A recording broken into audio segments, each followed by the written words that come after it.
Salam traders, balik lagi sama saya Andi Firmansyah di channel ESG.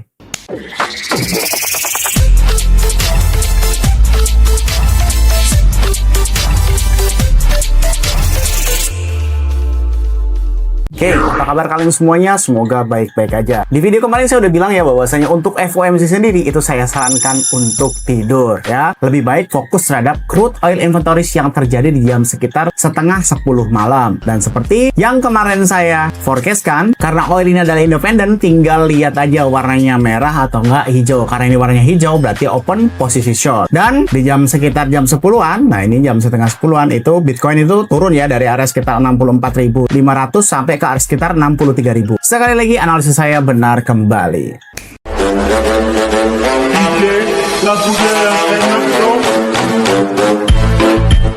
Seperti yang kemarin juga saya forecastkan bahwasanya jangan terlalu berharap dengan FOMC karena yang namanya ketua The Fed atau Kevin itu suka-suka dia, mau hawkish ke, mau super dovish ke, mau super hawkish, mau kayak gimana juga suka-suka dia. Kalau kemarin kita mengambil alat tolak ukur karena dia itu melakukan sebuah mimik muka yang super hawkish, bukan berarti sekarang ini super hawkish. Banyak banget trader, mau trader show, forex ataupun apapun itu sudah open posisi short duluan jauh sebelum itu. Tapi faktanya bagaimana? Faktanya terjadi kenaikan di jam 10 before FOMC ya, jam 10 sampai jam 12 sampai jam 1. Ini dari area sekitar 63.000 sampai ke 64.600. Penurunannya itu cuma sampai sekitar 63.200. Dan kalau misalkan kalian cek di dalam gold juga, nih, di dalam gold juga, nih ya, tidak terjadi penurunan. Kenapa saya bilang tidak terjadi penurunan? Karena before FOMC ini sudah naik dulu dari 4.000 ke 4.100. Waktu FOMC turun nih 4.034. Jadi sebenarnya nggak ada penurunan. Inilah yang menurut saya harus kalian perhatikan tentang tata cara dunia trading di dalam keadaan yang cukup tidak bisa ditebak ini guys ya. Kalian nggak bisa mengambil dari salah satu alat tolak ukur aja, oh kemarin dia super hawkish, sekarang juga super hawkish. Untungnya aja nih, untungnya kemarin itu bisa dibilang netral. Hawkish lah, netral sampai hawkish, tapi lebih cenderung netral daripada hawkish. Kalau misalkan kalian nih ya, menganggap semua FOMC Fed Rate Decision itu kalau misalkan netral itu dianggap super hawkish karena si Kevinnya itu hawkish, itu tidaklah benar. Kalau kalian kemarin open posisi short, sekarang ini bisa-bisa nyangkut guys, karena kalian akan terjadi kepanikan pada saat di jam 1 nih, di jam 1 jam 2 naik nih tuh. Bisa-bisa kalian udah stop loss duluan, apalagi kalau trader saw. Waduh. Sama seperti Bitcoin juga. Kalau kalian open posisi short di area sini, ya bisa-bisa kalian udah panik waktu di reversal 64.400. Oke, sekarang kita fokus aja terhadap hari ini. Karena hari ini cukup ramai. Hari ini ada kurang lebih sekitar 3 sampai 4 event. Atau ya kita anggap aja 3 karena Core PCE Price Index, YOY dan MOM ini sedikit sama-sama intinya gitu. Kita lebih fokus terhadap MOM daripada YOY itu sendiri. Jadi hari ini di jam 19.30 before Wall Street ya, ada PCE Price Index, ada GDP dan ada Initial Jobless Claim. Oke, sebelum itu saya akan memberikan sebuah rekomendasi buat kalian nih. Tahukah kalian bahwasanya OKX ya, OKX mempunyai Unified Tokenized Stock, yaitu sebuah sistem yang memungkinkan kamu trading di dalam saham-saham populer Amerika Serikat seperti Apple, Tesla, Nvidia, Microsoft, dan lainnya langsung dari akun OKX menggunakan USDT tanpa perlu membuka akun broker baru. Dan trading tersedia 24 jam dalam 1 minggu, jadi full nggak ada liburnya. Bisa dimulai dari $1.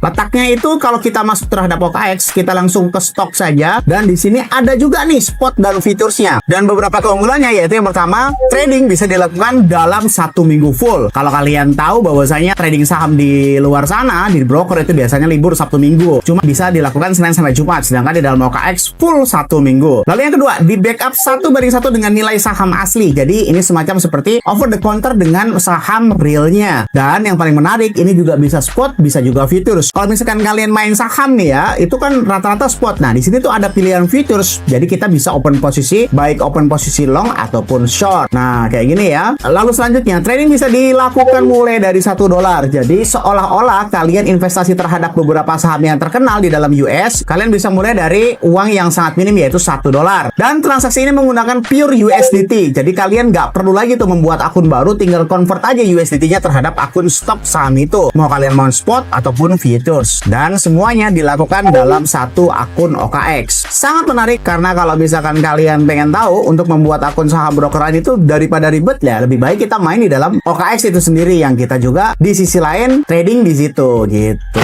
Oke, kembali ke laptop. Biasa biasanya nih ya, biasanya kalau saya membuat sebuah video itu kan dilihat satu persatu.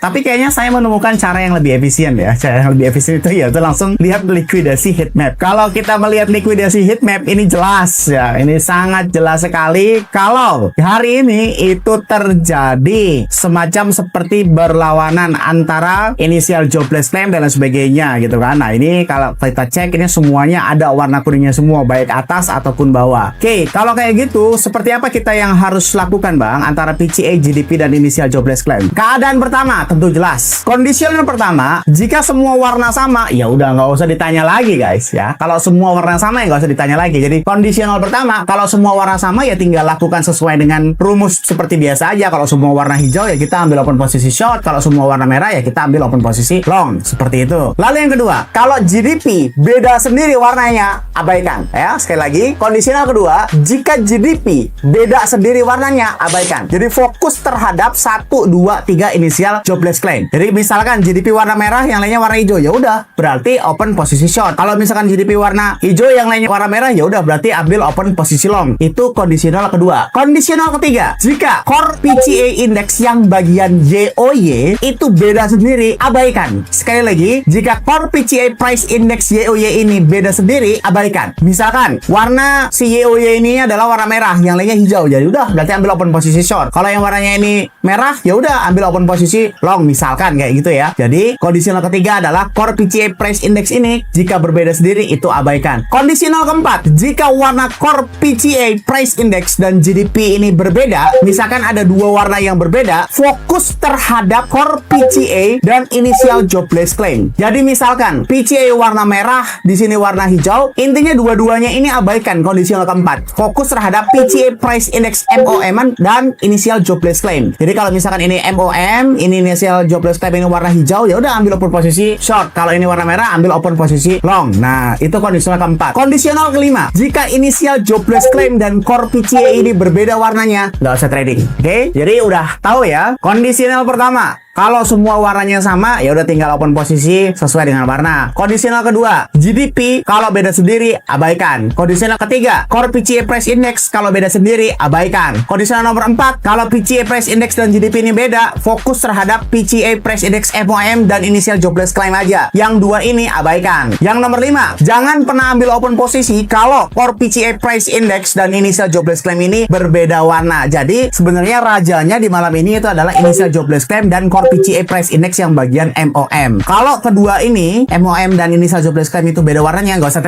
trading. Itulah mengapa likuidasi heatmap di sini tuh warnanya ya ada yang sampai 65.000, ada 60.000, jadi nggak jelas. Kayak gitu ya. Itu kondisinya yang silakan kalian catat dan kalian lakukan di jam 7:30 nanti. Apakah ini valid bang? Valid karena before Wall Street ya. Kalau before Wall Street itu biasanya nanti akan terjadi fluktuatif sedikit. Waktu Wall Streetnya 8:30 itu akan mengarah terhadap sesuai dengan kondisional yang tadi saya ceritakan. Oke, semoga bermanfaat video kali yang saya sampaikan. Jangan lupa klik like, komen, dan subscribe. Logikanya nih, kalau kalian nggak subscribe, ngapain saya buat video lagi? Dan share ke teman kalian, agar teman kalian tahu apa yang kalian tahu. Saya Andi Firmansyah, use your logic, dan salam traders.